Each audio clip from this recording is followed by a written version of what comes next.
Hello everyone, ICT virtual classes में मैं योगेश केपनी आपका स्वागत करता हूं। तो जैसे कि आप जानते हैं क्लास 9 का टॉपिक हम मोशन यानी कि गति कर रहे थे। तो बेसिकली हमने गति पे क्या करना है, आज कुछ और क्वेश्चन करने हैं। क्वेश्चन आपके सामने है, a ball is moving with a velocity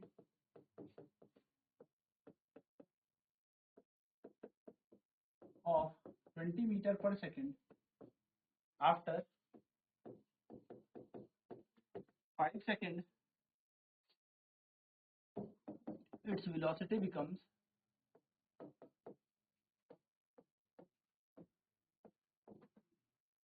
50 metre per second.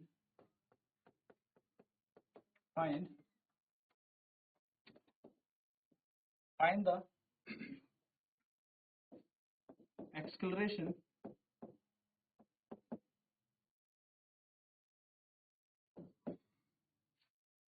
Question कह रहा है एक बॉल 20 मीटर पर सेकंड के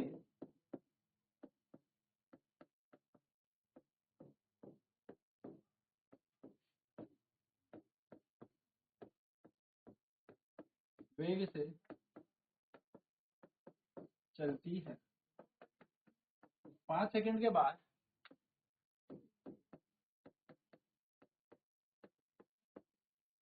इसका वेग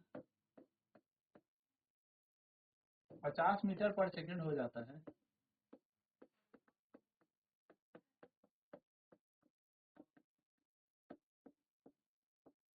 इसकी या इस पे त्वरण ज्ञात कीजिए।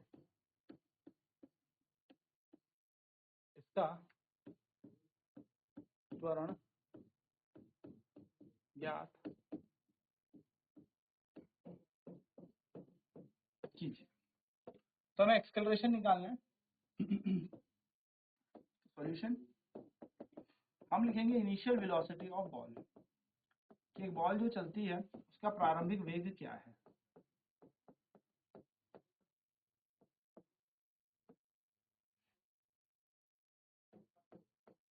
जिसको हम यू कहते हैं। तो बॉल चल रही थी आपके 20 मीटर पर सेकंड के चाल से, है ना।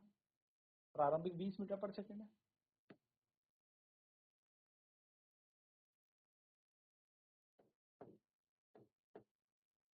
फाइनल वेलोसिटी इसकी कितनी हो गई?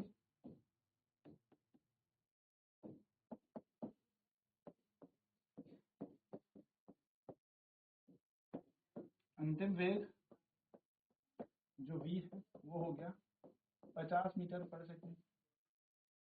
कितने समय पे हुआ, कितने टाइम पे हुआ? तो ये t बराबर 5 सेकंड में हुआ है ना। 5 सेकंड में ये सब हुआ। हमें त्वरण निकालना है, एक्सेलरेशन।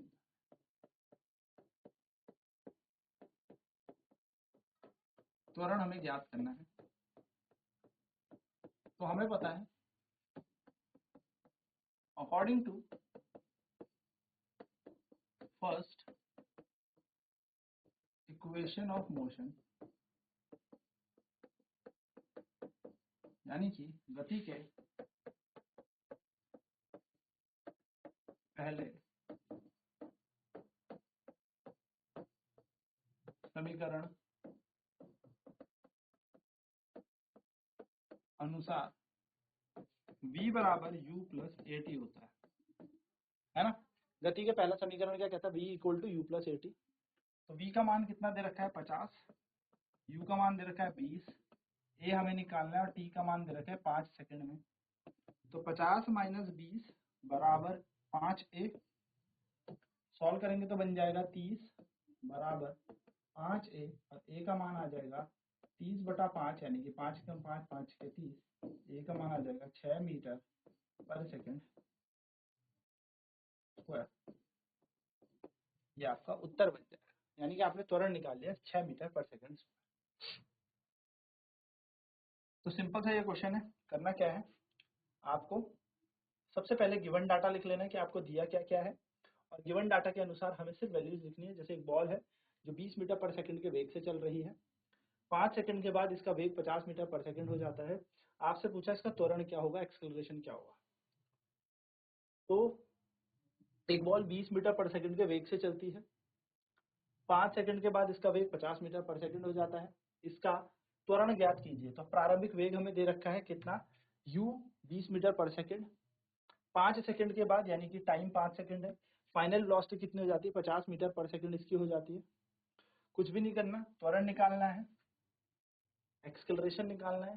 तो हमने पहले समीकरण के अनुसार, गति के पहले समीकरण के अनुसार, यानी कि according to first equation of motion, v बराबर u प्लस 80, v है 50, u है 20, प्लस की जगह प्लस, a इंटू 5, 50 माइनस 20 हो जाएगा 30, बराबर 5 है, a का मान हो जाएगा 6, तो 6 मीटर पर सेकंड स्क्वायर अपना यहाँ पर आंसर हो जाएगा। चलिए फटाफट से इसे नोट कर लेते हैं, फिर बढ़ते हैं अगले क्वेश्चन की तरफ, जो कि होने वाला है ग्राफ रिलेटेड।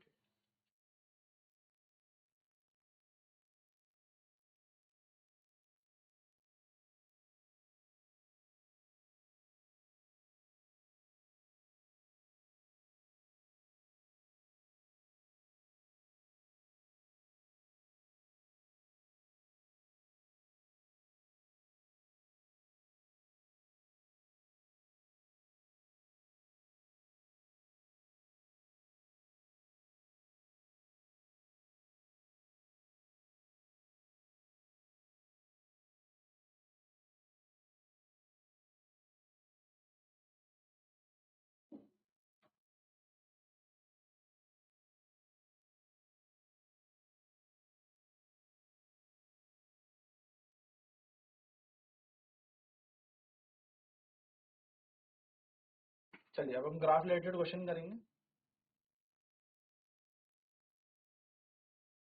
a का मान आ गया 6 मीटर पर सेकंड। ठीक है, क्वेश्चन है फाइंड द वेलोसिटी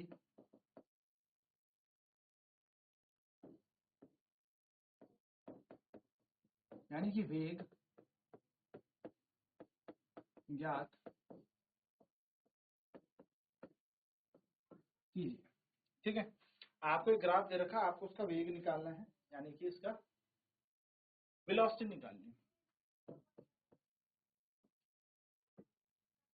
ये जा रहा है डिस्प्लेसमेंट, ये है टाइम। एक हमें ऐसी लाइन दे दी है जिसको हम प्रवणता कह रहे हैं, 1 2 3 4, 1 2 3 4। तो यहाँ पर भी 1 2 3 4 वाई एक्सिस की तरफ, और एक्स एक्सिस की तरफ भी 1 2 3 और 4। ठीक है ना। तो ये हमारे पास क्या है, यहाँ पर हमें इस तरीके से ग्राफ दिया। तो यह है विस्थापन और समय का ग्राफ। हमसे वेलोसिटी पूछिए, वेग पूछा है, तो आंसर करेंगे, सॉल्यूशन लिखेंगे, the slope of displacement time graph, जिसको हम एसटी ग्राफ कहते हैं, गिव्स वेलोसिटी। यानी कि एसटी ग्राफ की प्रवणता,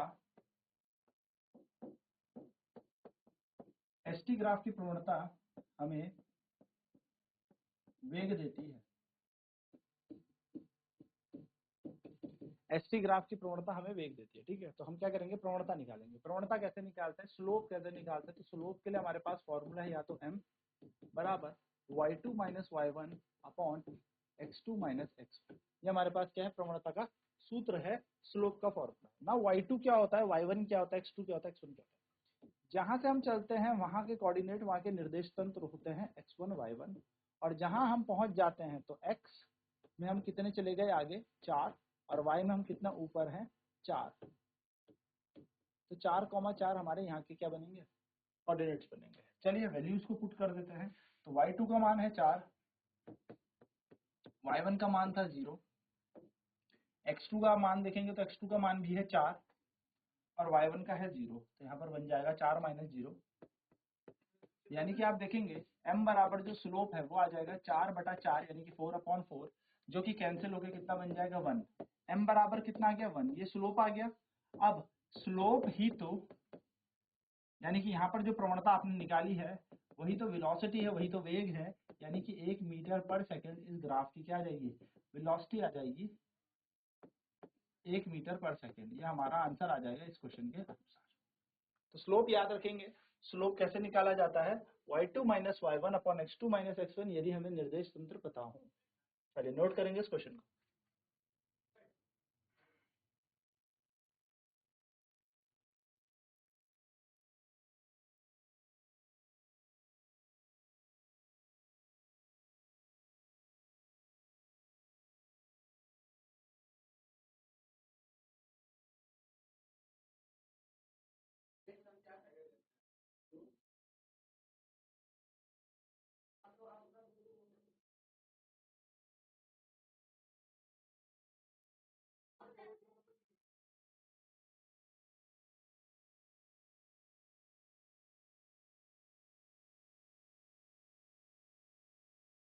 इस तरीके से हम क्या कर देंगे, इसकी प्रवणता, इसकी स्लोप निकाल। चलिए नेक्स्ट क्वेश्चन की बात करते हैं। नेक्स्ट क्या है हमारे पास, तो एक और कॉन्सेप्ट लिखेंगे। हमने पढ़ा था डिस्प्लेसमेंट और टाइम का ग्राफ। तो डिस्प्लेसमेंट टाइम ग्राफ का जो स्लोप है ये हमें वेलोसिटी देता है ना। अगर ये ग्राफ सर वेलोसिटी और टाइम का हो जाए, यानी कि अगर वेग और समय का ये ग्राफ बन जाए, तो नोट डालेंगे और नोट डाल के लिखेंगे, यानी कि अपनी कॉपी में एक अच्छा सुंदर सा प्यारा सा नोट लिखें। नोट लिखें, the slope of velocity time graph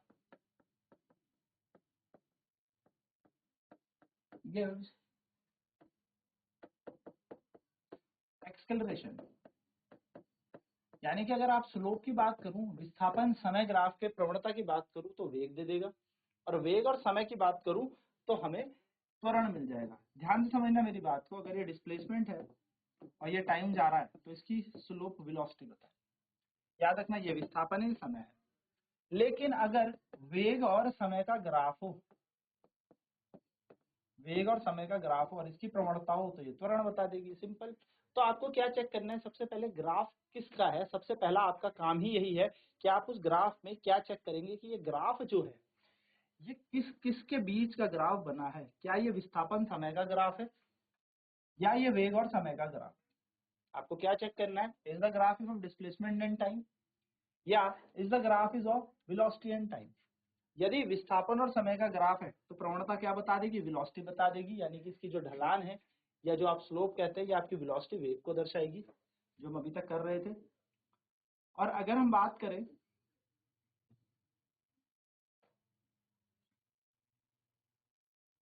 वेग और समय के ग्राफ की, तो वेग और समय ग्राफ की जो प्रवणता है वो त्वरण बताती है, यानी कि एक्सेलरेशन बताती है।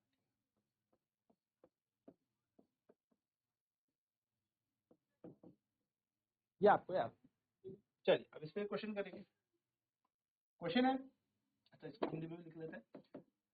वेग समय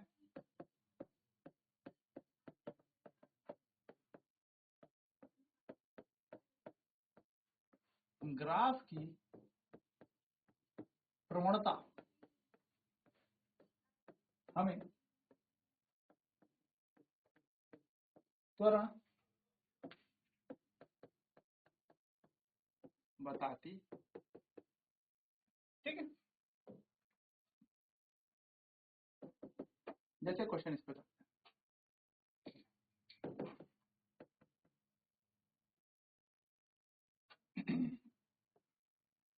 ये हमें एक लाइन खींच के दे दी। ठीक है, ये है 0 1 2 3, 1 2 3, और ये है 1 2 3। इस तरीके से हमें ग्राफ बनाते हैं। अब ये कैसे पता लगेगा हमें निकालना क्या है, तो ये वेलोसिटी दे दी, ये टाइम दे दिया। यानी कि the given graph is of velocity and time graph. Find the acceleration, यानी कि त्वरण ज्ञात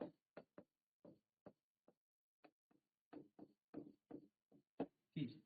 त्वरण ज्ञात कीजिए, तो त्वरण निकालना है। हाँ सर बिल्कुल निकालना है। तो त्वरण कैसे निकाला जाएगा, तो सोल्यूशन में अगर हम देखें तो हमें पता है the slope of velocity time graph gives acceleration. यानी कि जो ये ढाल दिख रही है ये त्वरण, ये जो ढाल दिख रही है ये क्या है, त्वरण है। यानी कि वेग समय ग्राफ की प्रवणता त्वरण दर्शाती है। तो ये एक्सेलरेशन है, तो निकाल लेते हैं एक्सेलरेशन। जहां से चलते हो वहां x1 y1, तो आप गौर से देखो x तो 0 है और y की वैल्यू 1 है। जहां पहुंच गए वो x2 y2 होता है, यानी कि x2 का मान कितना है 3 और y2 का मान भी कितना है 3। चलिए क्या कर लेंगे, अब स्लोप निकाल लेंगे। तो स्लोप का सूत्र, यानी कि स्लोप को दर्शाया जाता है m से, और m का सूत्र होता है y2 minus y1 upon x2 minus x1। y2 का मान क्या है 3 माइनस 1, तो बन जाएगा 3 माइनस 1 अपॉन 3 माइनस 0, यानी कि m बराबर स्लोप है। स्लोप का मतलब क्या है, यहाँ पर एक्सकलरेशन है, क्योंकि वेलोसिटी टाइम ग्राफ है, वेग समय ग्राफ है। तो यहाँ पर जो स्लोप है यानी कि जो प्रवणता है, यही तो त्वरण है। तो a बराबर हम लिख लेंगे, यहाँ पर जो त्वरण है वो आया 2/3, यानी कि a का मान आएगा 0.67 मीटर पर सेकेंड का स्क्वायर। ये हमारे यहाँ पर, चलिए नोट कर लेते हैं इसे कि कैसे हमने एक्सकलरेशन कैलकुलेट करना है। चलिए नेक्स्ट नोट लिखेंगे अब।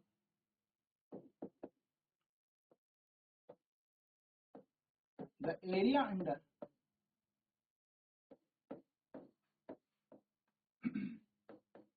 velocity time graph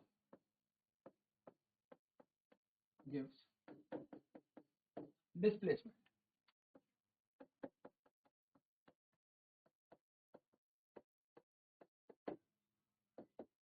वेग समय ग्राफ के अंतर्गत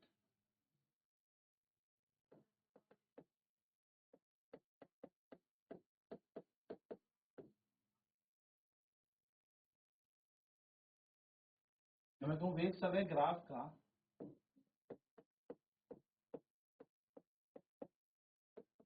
क्षेत्रफल हमें विस्थापन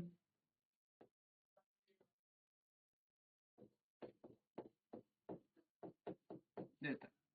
वेग समय ग्राफ का क्षेत्रफल हमें विस्थापन देता है, यानी कि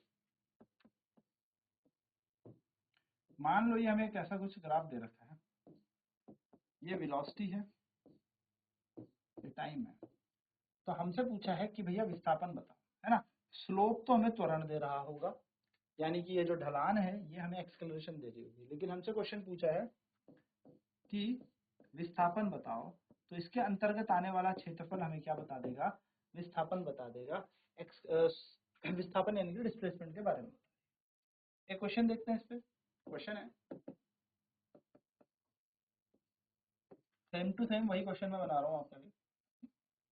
0, 5, 10, 5 वेलोसिटी टाइम, इस तरीके से कोई क्वेश्चन आपके पास आ गया। नाम दे देते हैं ए बी सी, इस तरीके से हमने इसे नाम दिया। ये 0 का ही होगा, कई बार इसको ओरिजिन भी बोलते तो ओ मान लेते हैं, ठीक है।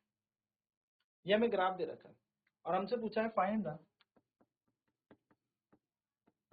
द डिस्प्लेसमेंट, यानी कि विस्थापन ज्ञात कीजिए। ये हमसे क्वेश्चन पूछा है कि विस्थापन ज्ञात कीजिए। तो क्या किया जाएगा, हम लिखेंगे the area under VT graph gives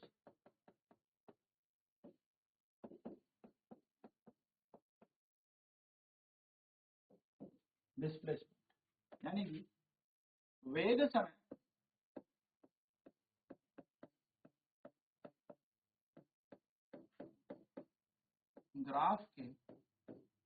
graph का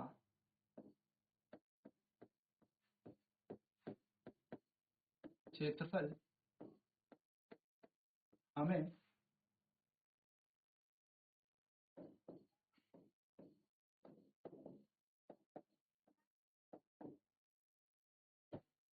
विस्थापन देता है। वेग समय ग्राफ का क्षेत्रफल हमें विस्थापन देता है। तो क्या करने वाले हैं, एरिया निकालेंगे हम। एरिया ऑफ ट्राइंगल ये ओ बी सी, जो भी इसका नाम दिया हमें ओ बी सी, इस ट्राइंगल का क्या निकाल लेंगे, क्षेत्रफल निकाल लेंगे। यानी कि त्रिभुज ओ बी सी का जो क्षेत्रफल आएगा वही हमारे पास किसके इक्वल होगा, डिस्प्लेसमेंट के बराबर होगा। यानी कि त्रिभुज ओ बी सी का क्षेत्रफल हमें क्या बताएगा, विस्थापन हमें बताएगा। तो कैसे हमें निकालना है त्रिभुज ओबीसी का क्षेत्रफल, हमें पता है ट्राइंगल का क्षेत्रफल यानी कि त्रिभुज का एरिया क्षेत्रफल होता है half into base into height. यानी कि हम इसको कह सकते हैं आधा गुणा आधार गुणा ऊंचाई। ये हमारा क्या होता है, इसका क्षेत्रफल होता है। तो क्या किया जाएगा, कुछ भी नहीं, ट्राइंगल ओबीसी का एरिया हमारा आएगा हाफ, बेस चेक करते हैं, बेस यानी कि आधार जहां पर त्रिभुज टिका हुआ है, जिस बेस पे ये अलाइंड है, 0 से लेके यहाँ तक 10, देखो ना पूरा यहाँ से यहाँ तक जाएगा तो 10, और ऊंचाई कितनी है इसकी 5, तो हाफ इंटू 10 इंटू 5 हमारा यहाँ पर क्या बन जाएगा, इसका क्षेत्रफल का सूत्र 10 गुणा 5, 2 कम 2 पंजे 10, यहाँ जाएगा 5 पंजे 25 यूनिट या 25 मीटर स्क्वायर, जो बेसिकली यहाँ पर एरिया बन रहा है, जिसको हम बेसिकली क्या कहेंगे 25 यूनिट यहाँ पे क्या है, डिस्प्लेसमेंट है, विस्थापन है। ठीक है, तो ये बात आपको याद रखनी, यही हमारा आंसर है। चलिए नोट करेंगे इसे। तो डिस्प्लेसमेंट निकालनी थी, तो डिस्प्लेसमेंट कैसे निकाला जाएगा, v और t ग्राफ के अंतर्गत आने वाला क्षेत्रफल। तो वेग समय ग्राफ हमें विस्थापन देता है, इसके अंतर्गत आता है क्षेत्रफल हमें विस्थापन देगा। तो हमने एरिया निकाल दिया ओबीसी का, डिस्प्लेसमेंट, तो ट्राइंगल ओबीसी का क्षेत्रफल विस्थापन बता रहा है। कैसे निकलता है किसी त्रिभुज का क्षेत्रफल, half into base into height, यानी कि आधा गुणा आधार गुणा ऊंचाई, ये हमारा होगा। और इस पर हम इनके मान को लगा देंगे, वैल्यूज को लगा देंगे, तो हमारे पास आ जाएगा 25 यूनिट। तो ये था हमारे पास कॉन्सेप्ट ग्राफ का। सो इसी के साथ ये चैप्टर हमारा खत्म होता है। अब नेक्स्ट क्लास में हम एक्सरसाइज के क्वेश्चन करेंगे, यानी कि हमारी बुक्स के अंदर जो क्वेश्चन है उनकी प्रैक्टिस करेंगे। तो मिलता है नेक्स्ट क्लास में आईसीटी वर्चुअल क्लासेस में। आज इतना ही, जुड़ने के लिए बहुत बहुत धन्यवाद। आपका दिन शुभ।